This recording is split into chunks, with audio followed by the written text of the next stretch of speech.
اجتماعات ہوتے ہیں اور پوسٹر چھپائے جاتے ہیں, نیچے لکھا ہوا ہوتا ہے مستورات کا خاص انتظام ہے, مستورات کا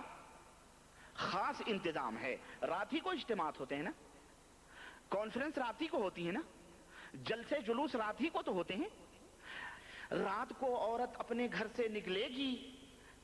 4 کلومیٹر 10 کلومیٹر یا محلے میں یا گاؤں کے باہر جا کر کے وہ جلسے میں شریک ہوگی,